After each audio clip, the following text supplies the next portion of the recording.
derided by critics. Now I know some people like it and it's a matter of taste, but for me it just doesn't reach the quality of something like Yesterday or Eleanor Rigby. Yeah, now that's one of the things your critics bring up the most. They say, "Well, how could you find another guy that looked like Paul that could be such an equal, equivalent musician?" But you're saying you don't think he's an equivalent musician. Well, I do not, and I don't think he looks like Paul either. And we have forensic proof that the faces don't match. I mean, these are forensic scientists who do this for a living, who go to court and say, look, this person does not have the same facial structure as this other person. So, they found a number of differences in like the nasal spine and the tragus and the jawline, the palate, the teeth, the skull shape. So that right there proves it's not the same person. And what about the ears? Did they examine the ears? Yes, the tragus is part of the ear. It overhangs the ear canal. It's that little flap of skin. So that doesn't match.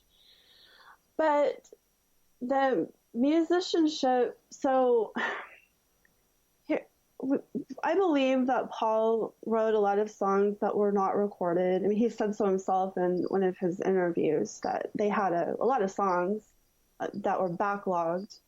So that could have been used as a treasure trove for Fall and the others to rework or revamp or somehow record and claim as their own.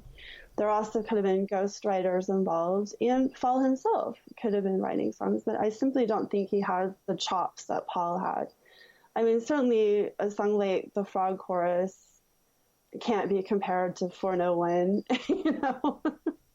In my opinion, I'm sorry, I know there are some Fall fans out there, but I'm just not impressed with his oeuvre, his body of work. So I think there are many differences between Paul and Fall, and these are just some that we've touched on, but what about is there something to the height you said? Now, how do we prove that the height is different? Is he taller now or shorter now? He's taller now. Right. By a few inches. And we have pictures of Paul standing next to Ringo where, yes, he is a bit taller. And we can see the feet and we can see the shoes that they're wearing. And then we have pictures of Fall standing next to Ringo. And again, we can see the shoes and the feet. And there's a much larger height difference. And also we have that with Mal Evans, where we can see the feet and the shoes, and Fall is much taller than Paul compared to Mal Evans. And also there's there's the matter of Fall having 6 toes, so having polydactyly, which Paul did not have, so that's hard to explain. Wait a second. One of them has 6 toes and the other one didn't. Which one has the 6 toes? Fall. The second Paul. And how do we know? We have a picture of this? We have several pictures of it, yes. And we have pictures of Paul's foot? Again, a barefoot Paul? We do have pictures of barefoot Paul. Well, then that's it then. What's the normal 5. Yeah. Well, then what is the argument against that then? That seems like pretty damning proof.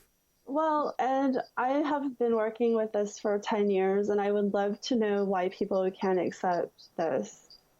Because I believe if it were any normal person, it would be just like an obvious accepted proposition that they were not the same person. But people are so invested in following Paul, and I don't understand, because I'm not a psychologist, I don't understand the cognitive dissonance. I don't understand why they can't just accept facts. Well, maybe you have insight on that. No, it is. It's a big leap. It's a big leap to take. And who else is really going to spend all this time looking into this in such detail? Well, that's why I wrote the book, because hey, it's like all right there, like all the evidence, everything collected, and you can just read it, and it's all laid out for you. And do you have a lot of pictures in the book too? I have some, but the Beatles, for being the most photographed subject of the 60s, there are very few open source photographs of them. You got to pay for everything, huh? Right. Yeah, okay. All right, let's take a little commercial break. We're with Tina Foster, who's been on our show several times before, I think at least 3 times. The book is called Plastic Maca, The Secret Death and Replacement of Beatle Paul McCartney. You can find her website at plasticmaca.blogspot.com. She's on Facebook under Tina Foster, but also a bunch of Facebook pages and stuff as well, Plastic Maca type stuff. She's all over the place with this Paul McCartney stuff. Paul is dead. I wish they would switch that to Paul is switched, because I'm convinced he's switched, but dead, I don't know. Anyway, we'll be right back after these messages with more of Tina Foster.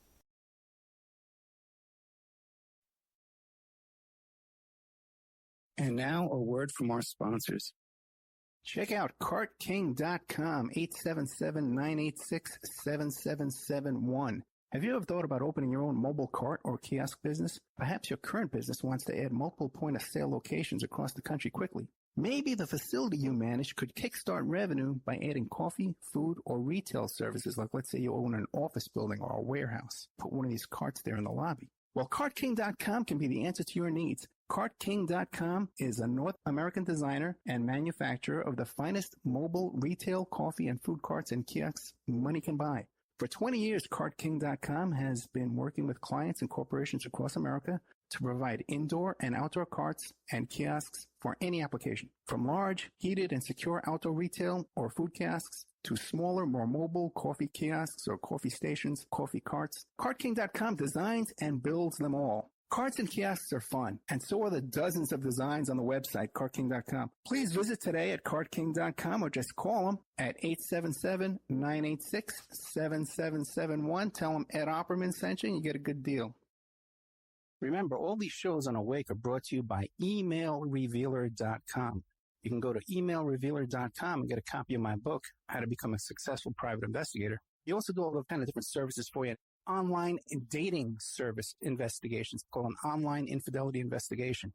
And that's where you give us your husband or your boyfriend, your girlfriend's email address, and we trace it back to their online dating websites, and we return a list of all the dating sites that email is registered to. We can expand on that investigation and trace it back to porn sites, escort service sites, swinger sites, gambling websites, and even prescription drug websites, and all kinds of digital forensics, computer and cell phone digital forensics, where we can recover deleted content from an email or a hard drive and produce a report for you that you can use in court.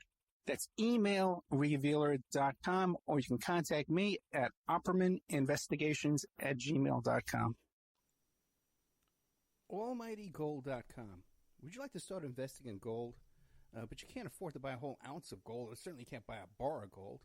With almightygold.com, you can invest in gold in these carat bars as little as of 1/10 of a gram of gold. So you can start investing tonight for as little as $6, $8. You can put your money in a product that's going to increase in value, not to be wasted on the trivial things we spend our money on every day. You can buy these carat bars. They're embedded into a credit card-sized plastic card. There's a watermark on it. There's a security strip on it, and it's all authenticated. You don't want to have them all sent to you at once. You can have them stored in their global savings vault for secure and safekeeping. They ship it to you when it reaches $1,000. When you have $1,000 in savings and you put it aside for a rainy day, for an emergency, you can barter with these little, guaranteed amounts of gold here in this little card. They also have a cryptocurrency that's backed by gold. And if you want to get into the gold business, become an affiliate of almightygold.com, contact us at almightygold.com. That's their email address. Contact us at almightygold.com, and they can put you in the gold business. Gold. Okay, welcome back to the Opperman Report. I'm your host, private investigator Ed Opperman. We're here with Tina Foster from plasticmaca.blogspot.com, author of the book, the best-selling book, Plastic Maca, The Secret Death and Replacement of Beatle Paul McCartney. Now, I was saying they should switch it to Paul is switched, right? But then it would be piss. Instead of pid, it would be piss. And no one would go for that, right? Right? That's probably why. Well, eventually Paul is going to die, so I don't know what we're going to call it then. That's right. I don't know what we're going to call it. Yeah. Pid. Okay, anyway. What about now? At the time of this whole disappearance, the switch out, right?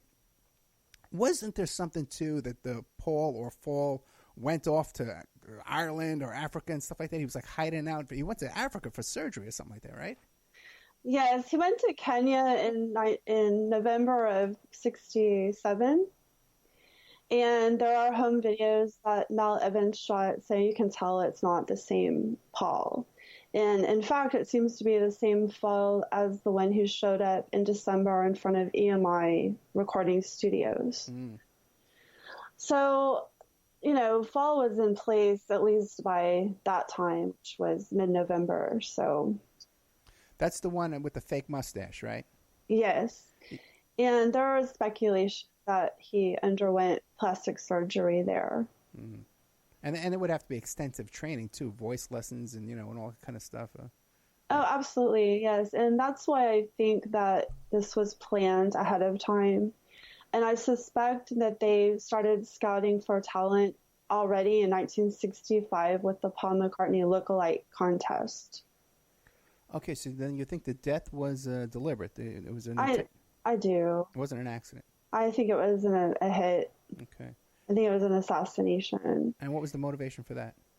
Well, I think that Paul was too influential and he was not a team player. He and the other Beatles had a world stage and they were coming out talking against the Vietnam War.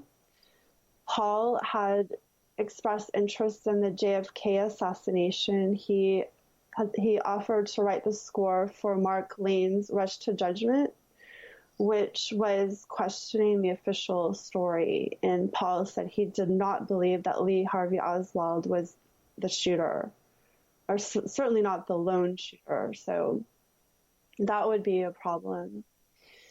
And also, I believe that there was an agenda to use music for social engineering and to promote drug use, such as LSD, which is a psychochemical warfare agent. And I just don't believe that Paul was willing to do any of that. So he was a problem. He had to be removed. But rather than simply offing him, I believe they decided to exploit his influence and popularity and use it for their own purposes. And thus, we have Fall stepping in, who is the first British pop star to talk about LSD. And, of course, it acted like celebrity advertising, and people wanted to try it. They were curious because of that. And that came up on a Dick Cavett show from 1974 with George Harrison. And Dick Cavett said, well, don't you think that it might have influenced people to try LSD? And George Harrison admitted that, yes, the whole world went crazy because of that. Mm. So basically, they're using the music. Timothy Leary talked about this, using the psychedelic music with the psychedelic drug. And it was the best brainwashing method or agent that they had found. So this is pretty dark agenda, and that's, if you start to dig really deep into this theory, it can be pretty disturbing. So yeah, all that Dave McGowan stuff, and right. and Timothy Leary himself was. By the way, you never got along with David McGowan. I forgot about that. Sorry, but also too. Fine. I mean, everybody has their blinders. He was furious about this. I never saw him get so pissed off. He hated this topic. But what do you call it? But Timothy Leary was an agent himself too. I think that's widely established at this point. But what do you make of this whole theory that the Beatles from start to finish were a Tavistock creation? What do you make of that? I don't believe that. I think it's just information to discredit them. I think it doesn't make sense because Paul was removed. So if he had already been a Tavistock controlled puppet from the beginning, there would have been no reason to remove him. But I also think that it's demoralizing because it's like everybody, they resonated with the goodness that the Beatles projected, that there was optimism, there was happiness, even elation, and people felt it, responded to it, and that's why we had Beatlemania. So then to say, oh no, this was all created from the beginning, for which there is no evidence other than somebody's word, which she doesn't